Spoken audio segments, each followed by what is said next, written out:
The Man with the Yin-Yang Eyes. Season 3. Episode 12.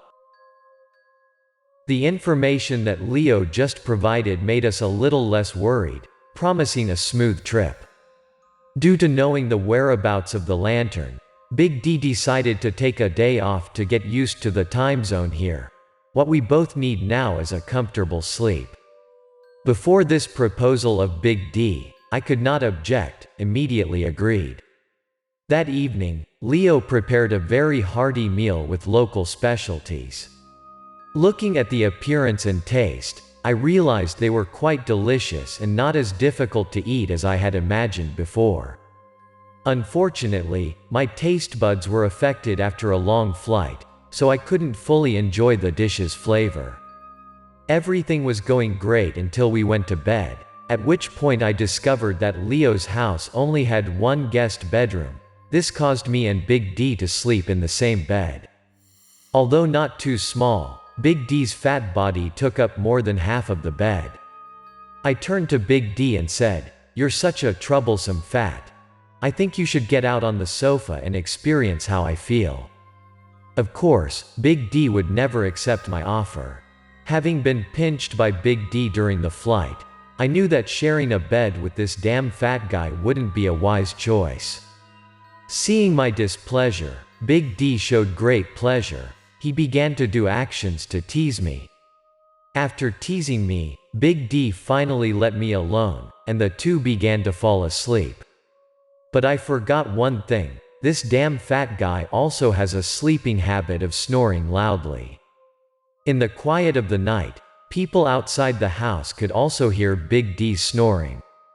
Someone must have experienced it to understand how I feel right now. It's midnight, and I still can't sleep at all. I imagined myself lying next to a tank. We each had a room in the US, so I can't imagine Big D's snoring is so horrible. After a long flight and the time difference, I felt quite tired. I thought I would sleep to regain my strength, but unexpectedly encountered this situation. Even though I tried my best to take a nap, it was really impossible. While I was extremely tired and annoyed, the damn fat guy was still able to snore comfortably. The more I look at him, the more annoyed I get. If I had known this in advance, I would have slept on the sofa.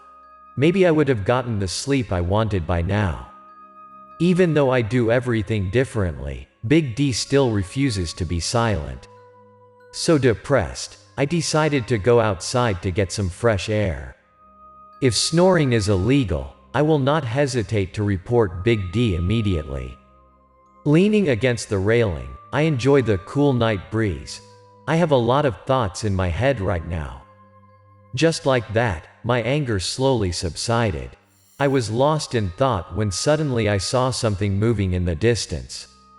At first, I thought I was looking at it wrong, but I quickly realized I wasn't wearing my glasses, so it wasn't unusual for me to see them. What I saw were two ghosts moving in the night. From the clothes they were wearing, I could tell that they were the ghosts of the locals. But ghosts like this I rarely encounter. They usually are alone. In the faint light of the new moon at the beginning of the month, two ghosts moving in the night create an extremely ghostly scene. Just like that, the two ghosts silently moved in front of me and stopped. I realized that the place these two ghosts wanted to go was the house right next to Leo's house. After a while standing in front of the house, two ghosts began to enter. Anyway, I couldn't sleep, so I decided to get closer to have a look. Usually, when ghosts appear will not bring anything good. As I moved, I was as careful as I could, trying not to make any noise so the two ghosts could notice. As soon as the two ghosts completely disappeared behind the house wall, I quickly ran over there. Due to my experience in fighting ghosts, especially evil spirits, I always keep some exorcism coins on hand at all times. At this time, too, I have coins in my hand. As soon as I discover two ghosts showing signs of wanting to harm innocent people, I will immediately destroy them. After hiding behind the door for a long time to listen but not see anything unusual happening, I decided to lean over to look inside. In the dim light of the moonlight, the room was illuminated by a kind of light that made everything appear blurry. I decided to go inside. Through the living room was a curtained room that looked like a bedroom. I had not met anyone so far. I slowly approached the room. I pulled back the curtains to look inside.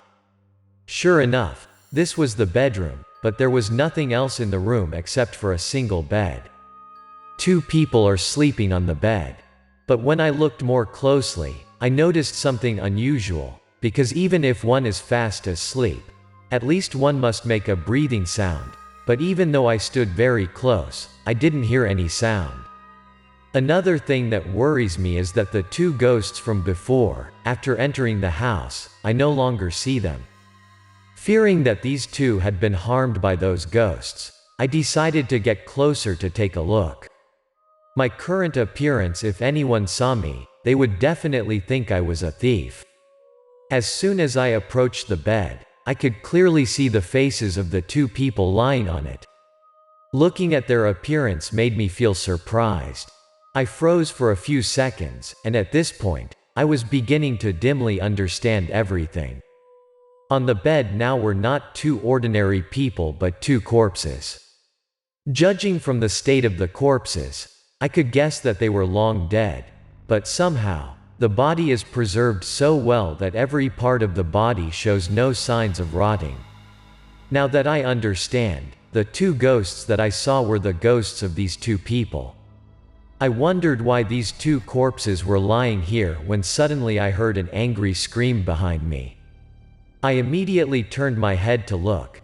I realized a man was rushing towards me. In his hand was a very long knife, the type of knife that the indigenous people often use to cut coconuts and clear the forest when going to the forest. Without saying another word, nor giving me a chance to explain, the man immediately charged at me. I quickly dodged to the side, barely dodging the man's slash. I feel really lucky. If he hadn't shouted and quietly approached, my head would have been split in half like coconut by now. After the initial moments of surprise, I began to regain my composure. The man's attacks no longer bothered me. I kept moving around him, trying to get close.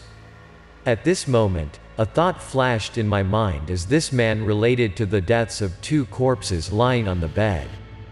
But instead of him being silent as I expected, this man kept shouting. He used Indonesian, so I didn't understand anything. I tried to avoid it and used English to ask what he wanted to say.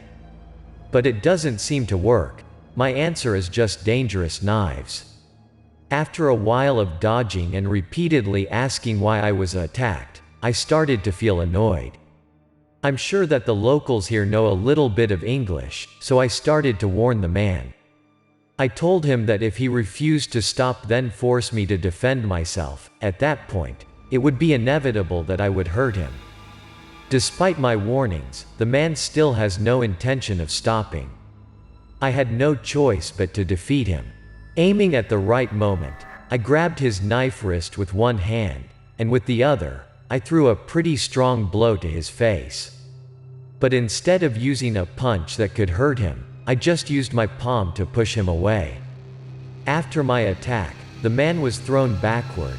The knife in his hand also fell out. Without giving this man a chance to attack me again, I stepped back and picked up the knife from the ground. The other man thought that I would use that knife to attack him, so he was extremely scared, constantly crawling backward to get away from me. As I was thinking about explaining to this man that I had no malice, I suddenly heard a noise like a crowd was coming. I quickly turned my head to get a better look when a horrifying scene caught my eye. Behind me right now are many people. It seems that the entire village has drawn here. Realizing that the situation was not good, I hurriedly explained. But it seems my words are useless now. Facing me now is a very angry crowd, with all kinds of weapons in their hands, not knowing what I did wrong to end up like this. In my head right now are a series of unanswered questions.